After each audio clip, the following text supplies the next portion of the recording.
வரலாற்று சிறப்புமிக்க நிகழ்வு. ஏன்னா ஸ்ரீஜா இத்தனை வருஷம் கரியரில் ஒரு ப்ரெஸ் மீட் பார்த்ததே கிடையாது.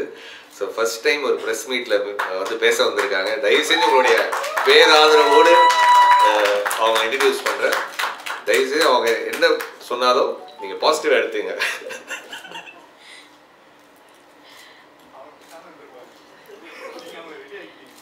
எல்லாருக்கும் வணக்கம். ஜெரால்ட் சார்,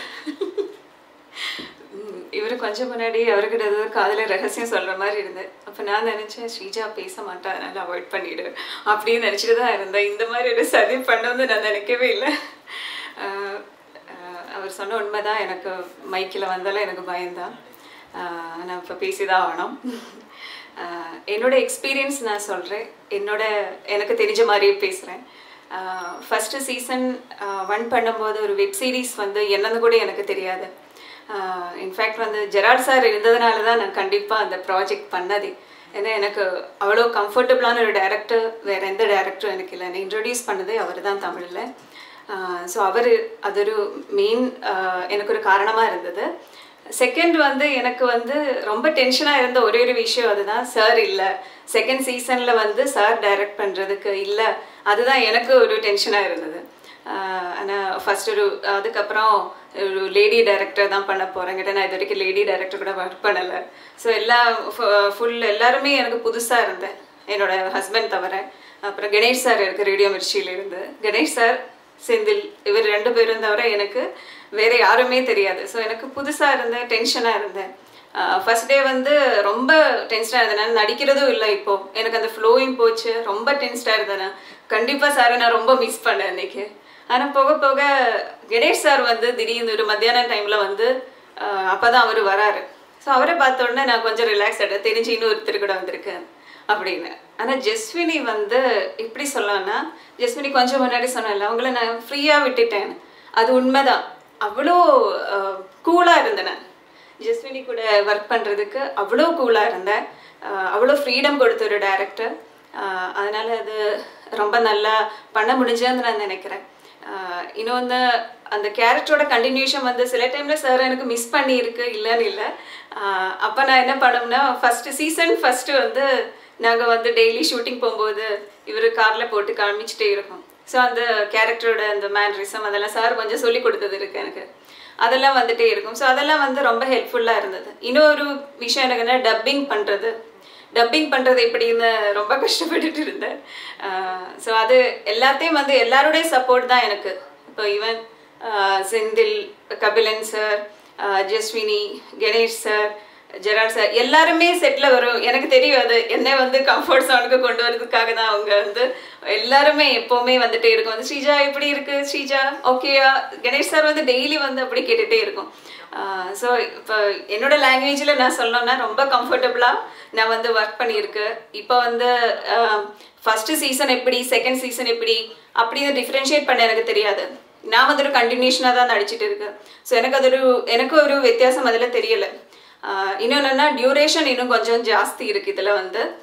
ஃபஸ்ட்டு எல்லாருக்கும் கம்மியாக இருக்குது டைம் வந்து 10 நிமிஷம் 8 நிமிஷம் அப்படி தான் இருக்குது. இதில் எவ்வளோ 14-15 மினிட்ஸ் இருக்கும் இதில். ஸோ எல்லோரும் கண்டிப்பாக என்ஜாய் பண்ணணும்னு நினைக்கிறேன். ஃபஸ்ட்டு சீசனுக்கு கொடுத்த சப்போர்ட் கண்டிப்பாக இந்த செகண்ட் சீசனுக்கு கொடுக்குன்னு நம்புகிறேன். Thank you so much. ப்ரெஸ் மீட்டையும் நீங்கள் சீரியஸாக எடுத்துக்கிட்டு வந்ததுக்கு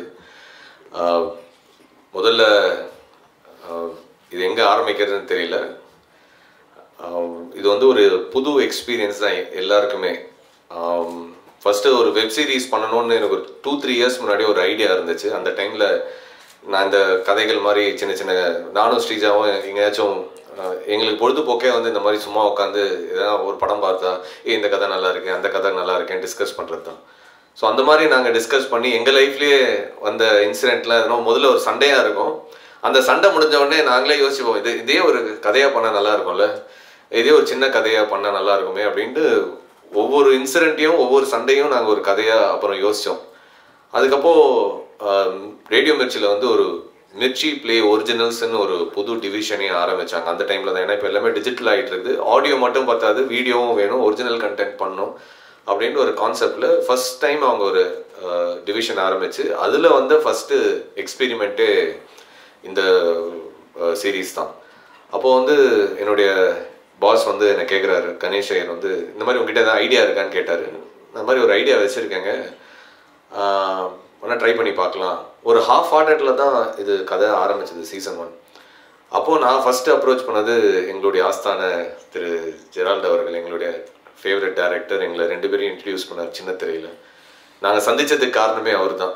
ஸோ ஸ்ரீஜா அவர்கிட்ட ரொம்ப கம்ஃபர்டபுளாக இருப்பாள். ரொம்ப நாளாக சொல்லிட்டு இருந்தா, ஜெரால்ட் சார் கூட ஒர்க் போனோம், அதை நான் ரொம்ப மிஸ் பண்ணுறேன் அப்படின்போது நான் ஒரு வழியிலேயே எங்கேயோ தான் கேட்டேன் அவர், நீங்கள் எப்படி இருக்கீங்க, ஒரு வெப் சீரிஸ்னை டைரக்ட் பண்ணுவீங்களா அப்படின்னும்போது அவருக்கும் அது ஒரு புது அனுபவம். நிறைய பிஸியாக இருந்த ஒரு டைமு. டக்குன்னு சரி பண்ணி பார்க்கலாம் அப்படின்னு அவர் ரொம்ப எந்தூசியாசமாக ஓகேன்னாரு. அவரும் கணேஷும் மீட் பண்ணாங்க. தென் அங்கேருந்து ஆரம்பிச்சது டக்குன்னு எல்லாமே ரொம்ப ஃபாஸ்ட்டாக நினச்சி பார்க்கறதுக்குள்ளே சீசன் 1 முடிஞ்சிடுச்சு. அண்ட் சீசன் 1 முடிஞ்ச உடனே தான் எங்களுக்கு பிரமிப்பாக இருந்தது. என்னடா நல்லா வந்துடுச்சு, நாங்கள் இப்படிலாம் எதிர்பார்க்கலையே, நாங்கள் எதிர்பார்த்ததை விட நல்லா வந்துடுச்சு. அதை விட ரெஸ்பான்ஸ் வந்து பயங்கரமாக இருந்தது. ஆக்சுவலி நீங்கள் நம்ப மாட்டீங்க, சீசன் 1 வந்து நாங்கள் 8 நிமிஷம் தான் எடுக்கணும்னு நினச்சோம்.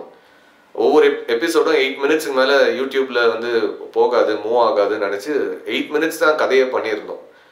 ஒரே ஒரு எபிசோட் மட்டும் 12 நிமிஷம் இருந்துச்சு.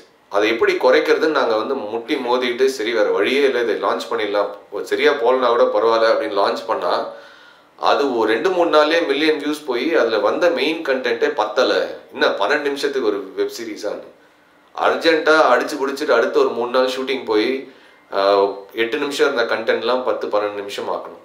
ஸோ இன்றைக்கி வந்து அது 13 மில்லியன் வியூஸ் கிட்ட போய் இன்றைக்கி தமிழில் வந்து ஒரு மாபெரும் சக்ஸஸ்ஃபுல் வெப் சீரிஸ்ன்னு ஒரு அன்பை ஒரு ஆதரவை வந்து பெற்று கொடுத்துருக்கு. அப்படின் போது எங்களுக்கு ரொம்ப ஒரு பொறுப்புணர்வுலாம் வந்துச்சு. ஐயோ சீசன் 1 இவ்வளோ பெரிய ஹிட் ஆகிடுச்சு, இப்போ சீசன் 2 என்ன பண்ணுறது, உடனே பண்ணணும், எப்படி பண்ணணும் அப்படின் போது திருப்பி இந்த கதைக்காக உட்காந்து டிஸ்கஸ் பண்ணோம். அண்ட் இந்த வாட்டி வந்து ஒரு தெளிவாக ஒரு முடிவு இருந்தோம். நாங்கள் போன வாட்டி வந்து ஸ்பாட்லலாம் உட்காந்து டிஸ்கஸ் பண்ணியிருக்கோம். ஒரு கதைக்கு கிளைமேக்ஸே தெரியாமல் ஷூட்டிங்லாம் பண்ணியிருந்துருக்கோம். அந்த மாதிரி தப்புலாம் இந்த வாட்டி பண்ணக்கூடாது. இந்த வாட்டி ப்ராப்பராக போகும்போது ஒரு ப்ரொஃபஷ்னலாக அப்ரோச் பண்ணணும் அப்படின்னு சொல்லி தான் டிசைட் பண்ணோம். அதுக்காக உட்காந்து ஜெரால்ட் சார் பண்ணும்போது அவர் சேனலில் போய் எம்ப்ளாயி ஒரு பொறுப்பை ஏற்றுக்கிட்டு போயிட்டாரு. நான் டைரக்ட் பண்ண முடியாதுன்னு ஒரு சூழ்நிலை அவருக்கு. அப்போது என்னுடைய நண்பர் கபிலன் வந்து நான் கேட்குறேன், கபிலன் இந்த வாட்டி நீங்கள் எழுதுறீங்களா? நான் ரொம்ப தயக்கமாக, ஏன்னா யாருக்குமே வந்து நம்பிக்கை இல்லை இந்த மாதிரி ஒரு காமெடி கதையை கபிலன் எழுதுவாரா. ஏன்னா கபிலன்னாலே எல்லோரும் ஒரு சீரியஸான ஒரு தாட் இருக்கும், அவர் படங்கள்லாம் பயங்கர சீரியஸாக இருக்கும், ஒரு ரைட்டிங் சீரியஸாக இருக்கும்னு நினச்சிட்டு இருக்காங்க. எனக்கு கபிலனை ரொம்ப க்ளோஸ் ஃப்ரெண்டாக தெரியும்னால எனக்கு தெரியும் அவருக்குள்ள ஒரு வித்தியாசமான ஒரு என்னென்னா ஒரு ஸ்மார்ட் ஒரு ஹியூமர் இருக்குது. அதை வந்து நீங்கள் சிரிப்பீங்க, சிந்திப்பீங்க, ரெண்டுமே இருக்கும் அந்த ஹியூமரில். அப்படிப்பட்ட ஒரு ஹியூமர் அவர்கிட்ட இருக்குது. அதை யூஸ் பண்ணதே இல்லை அவர் சினிமாவில். நாம் அதை யூஸ் பண்ணணும். கபிலன் நீங்கள் எழுதுறீங்களான்னு உடனே ஃபஸ்ட்டு கபிலன் யோசிச்சார். நான் யோசித்து சொல்கிறேன் வழக்கம் போல் அவர் சொன்னார். பட் அவர் பாசிட்டிவாக வந்து சொன்னார். என்னோட பாஸ் நம்பலை, கபிலன் எழுதுறேன்றாரா அப்படின்னு அவர் ரொம்ப ஷாக் ஆனார். தென் கபிலன் வந்து இதுக்குள்ளே வந்தோடனே, கபிலன் எப்படின்னா பீஸா டெலிவரி மாதிரி ஆர்டர் பண்ண அடுத்த 30 நிமிஷம் வந்து டெலிவரி பண்ணுற மாதிரி சொல்லி முடிச்ச 2வது நிமிஷம் நான் 2 நாளில் கொடுக்குறேன்னு சொன்னார்னா 1.5 நாளில் கொடுத்துருவார் அவர். ஸோ அவர் வந்து பயங்கர வேகமாக வேலை செய்ய ஆரம்பித்தோன்னே எங்களுக்கு வேறு வழியே இல்லை, இதை வந்து சீக்கிரமாக நகர்த்தி ஆகணும்ன்ட்டு ஒவ்வொரு எபிசோடையும் பண்ணோம். அண்டு இதுக்கு இன்னொரு எபிசோடை வந்து எங்களுடைய இன்னொரு நண்பர் ரமணகிரி வாசன் அவரும் ஒரு எபிசோடு எழுதியிருந்தார். ஸோ டக்குன்னு 6 எபிசோட் ரெடி ஆகிடுச்சு. இப்போ என்ன பண்ணுறது அப்படின்னும் போது டேரக்டர் இல்லை. நாங்கள் தேடாத ஊரில் போகாத கோயிலில் அந்த மாதிரி நாங்கள் வந்து தேடாத இடம் இல்லை டேரக்டருக்காக சுற்றி கடைசியில் இந்த இதோட ப்ரொடியூசர் வெங்கடேஷ் பாபு சார் கிட்ட அந்த பொறுப்பை ஒப்படைச்சிட்டோம். அவர் வந்து ஜஸ்வினி அண்ட் ராஜ்குமார்னு பேரை சொல்கிறார். நாங்கள் ஆக்சுவலாக ராஜ்குமார் தான் நினச்சோம். எங்களுக்கு வந்து ஜஸ்வினி அந்த மீட்டிங்லேயும் இருந்தாங்க. ஹஸ்பண்ட் அண்ட் ஒய்ஃப் அவங்க ரங்கூன் படம் 2 பேரும் சேர்ந்து பண்ணியிருக்காங்க. ஸோ ராஜ்குமார் பண்ணுறாரு போல இருக்குன்னு நினச்சிட்டு இருக்கோம். பட் எங்களுக்கு சர்ப்ரைஸ் வந்து ஜஸ்வினி தான் டைரக்ட் பண்ணுறாங்கன்னு. ஓகே, அது எதுவும் தப்பாக தெரியல, ஆனால் எங்களுக்கு சர்ப்ரைஸாக இருந்தது. நானும் லேடி டேரக்டரோ ஒர்க் பண்ணதில்லை, எப்படி ஹேண்டில் பண்ண போகிறாங்க, இது காமெடி வேறு நல்லா பண்ணுவாங்களான்னு இருந்தது. ஆனால் அது ஸ்ரீஜா சொன்ன மாதிரி ஒரே நாளில் சில ஊசி குத்தினா கூட வலிக்காத டேரக்டர்லாம் இருப்பாங்க இல்லையா, ஊசி குத்தினா வலிக்கவே தெரியாது, அந்த மாதிரி ஒரு டைரக்டர் வந்து டாக்டர் மாதிரி ஒரு டைரக்டர் வந்து ஜஸ்வினி. அவ்வளோ அழகாக எங்களுக்கு வழியே தெரியாமல் 10 நாளுக்குள்ளே இந்த இவ்வளோ பெரிய கதைகளை ஆக்சுவலி பக்கம் பக்கமாக எழுதியிருந்தார் கபிலன். இது எப்படி இவங்க இவ்வளோ சீக்கிரம் எடுக்க போகிறாங்கன்னு நான் யோசித்தேன். நான் 10 நாளுக்கு முன்னாடியே சொன்ன டைமை விட அந்த கால் ஷீட்குள்ளேயே வந்து இது இவ்வளோ பெரிய கதையை வந்து அவ்வளோ குயிக்காக எடுத்து அண்ட் வித்தவுட் எனி காம்ப்ரமைஸ் அவங்க சொன்ன பட்ஜெட்டில் சொன்ன டைமுக்குள்ளே அதை முடித்தது வந்து உண்மையிலே ஜஸ்வினிக்கு எங்களுடைய மனமார்ந்த நன்றிகள். அவ்வளோ அழகாக எடுத்தாங்க. எந்த காம்ப்ரமைஸும் இல்லை, இம்ப்ரோவைசேஷன் எது சொன்னாலும் ஒத்துப்பாங்க, நிறைய ஐடியாஸ் கொடுப்பாங்க, எவ்வளோ பிரச்சனை பண்ணாலும் இல்லை அதை ரொம்ப கூல் ஹெட்டடாக ஹேண்டில் பண்ணாங்க. அண்ட் இதுக்கப்புறம் பண்ண போஸ்ட் ப்ரொடக்ஷன் பண்ண டீமு, மியூசிக் பண்ணவங்க எல்லாருமே வந்து ரொம்ப ஒரு இன்வால்வ்டாக பண்ண ஒரு சீரீஸ். இது திரையில் பார்க்கும்போது எங்களுக்கே ரொம்ப ஆச்சரியமாக இருந்தது. சீசன் 1 எப்படி இருந்ததோ பேருக்கு ஏற்ற மாதிரி 2.0 வெர்ஷன் 2.0 தான் டெஃபினட்டாக இருக்கும். இது பட்ஜெட் வைஸுமே போன வாட்டி விட அதிகமான பொருட்செலவில் தான் செஞ்சோம். அண்ட் as well as அது இன்றைக்கி வந்து MX பிளேயர்னு ஒரு பிளாட்ஃபார்மில், MX பிளேயர் எங்கள் ரேடியோ மிர்ச்சியுடைய இன்னொரு எங்கள் குடும்பம் டைம்ஸ் ஆஃப் இந்தியாவுடைய இன்னொரு நிறுவனம் தான் MX பிளேயர். அவங்க ரீசெண்டாக லான்ச் பண்ணியிருக்காங்க. ஹிந்தியில் நிறைய லான்ச் பண்ணிகிட்ருக்காங்க. தமிழ்லேயும் இதுக்கு முன்னாடி நான் என் ஃப்ரெண்டுக்காக கெஸ்ட் ரோல் ஒன்று பண்ணேன், டாலோஸ் டைரிஸ்ன்னு. அமித் பார்கவ் அவருடைய சீரீஸ் கூட அதில் தான் லான்ச் ஆச்சு.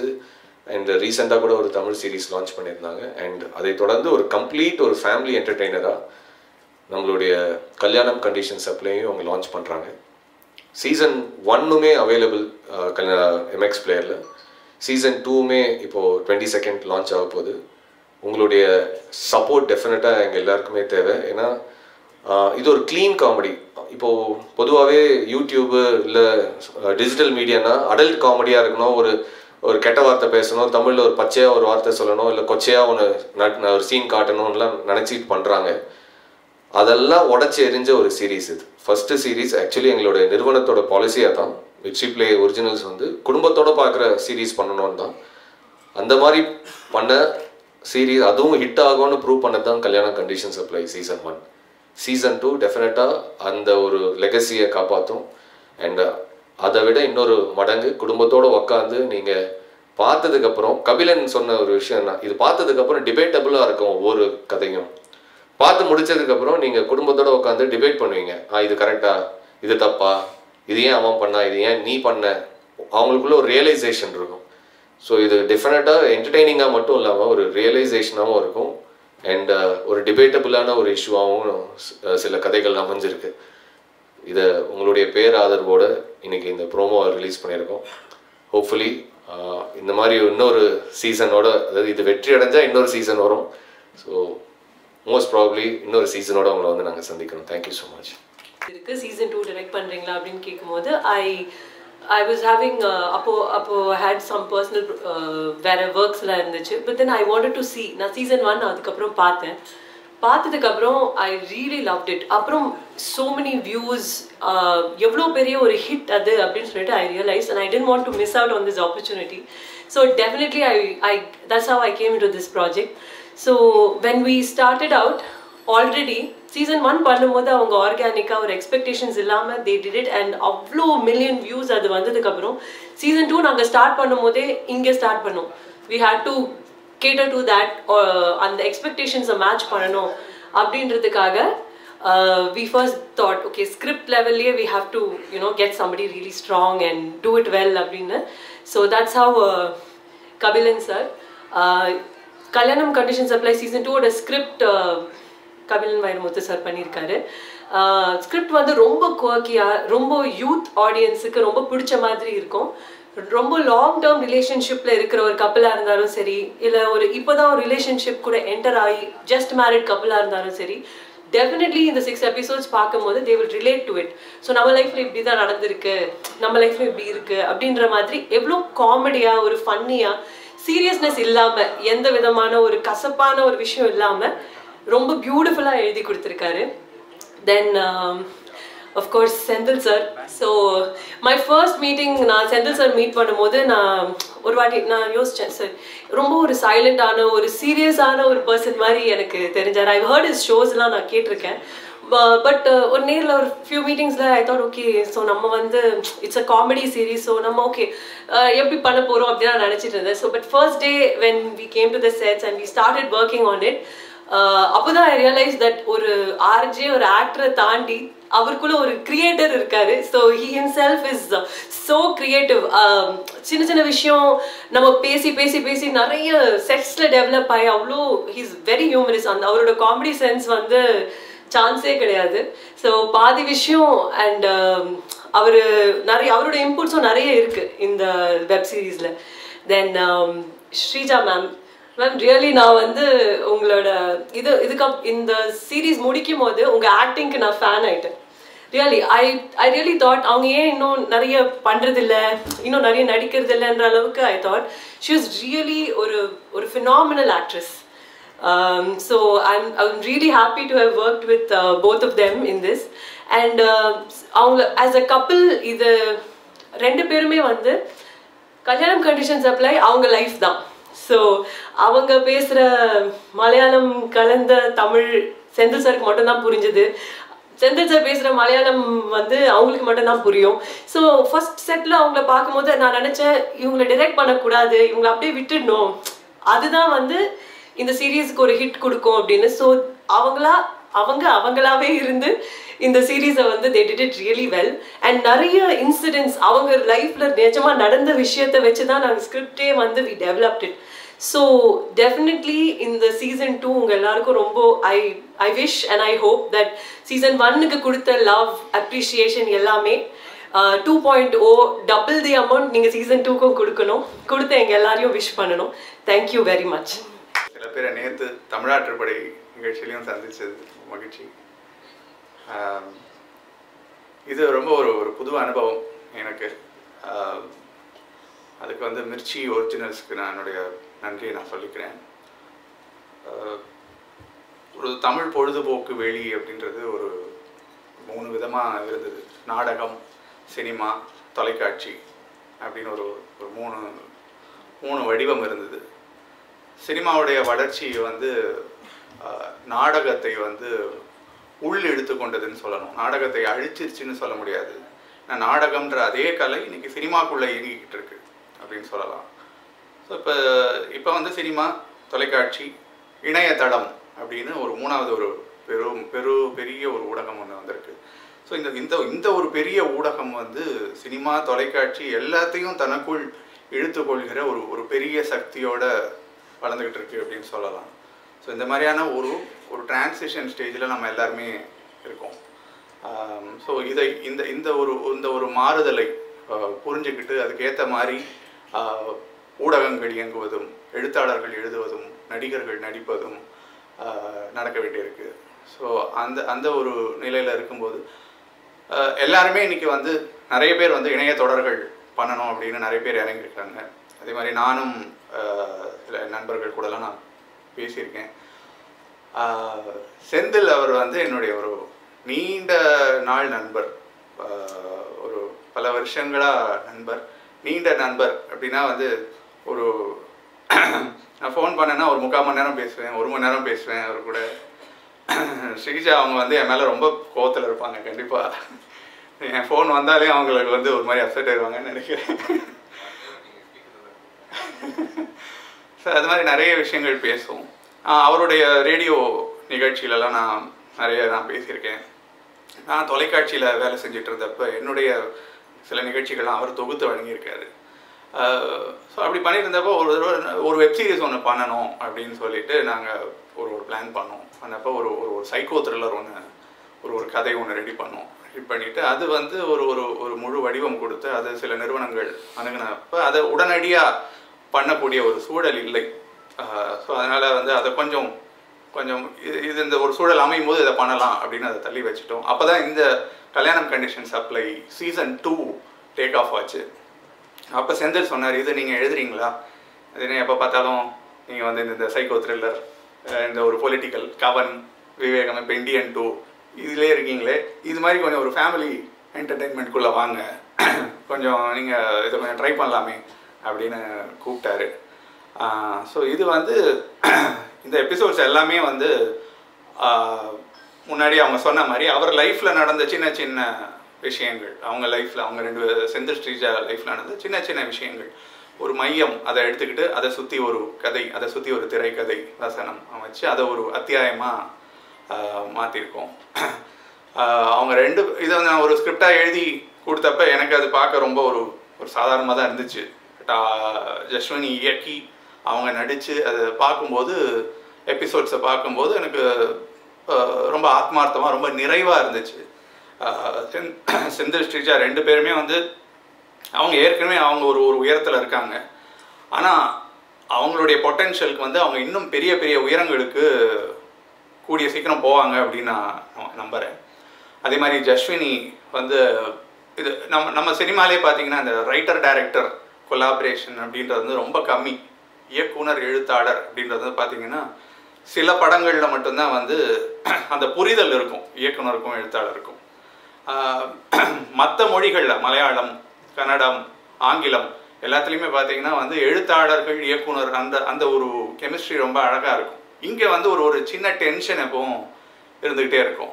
பட் இந்த தொடரை பொறுத்த வரைக்கும் அந்த டென்ஷன் எதுவுமே இல்லை. ரொம்ப வந்து ஒரு இயல்பாக இருந்துச்சு. அது அவங்க லைஃப்பில் நடந்தது தான். அது வந்து என்னமோ நான் என் லைஃப்பில் நடந்த மாதிரி நினச்சி நான் தான் எழுதினேன். ஆனால் அவங்க எழுதுன மாதிரி நினச்சி அவங்க அதை டைரக்ட் பண்ணாங்க. ஸோ இது ஒரு நல்ல ஒரு டீம் ஒர்க்காக இருந்தது. ஸோ இது டெஃபினட்டாக எல்லோரும் பார்ப்பாங்க, ரசிப்பாங்க அப்படின்னு நான் நம்புகிறேன். இதை எல்லோரும் பார்ப்பாங்க. ஆனால் இதே டீம் எல்லாரும் திரும்பி பார்க்குற மாதிரி ஒரு விஷயத்தை கண்டிப்பாக கூடிய சீக்கிரம் செய்வோம். நன்றி.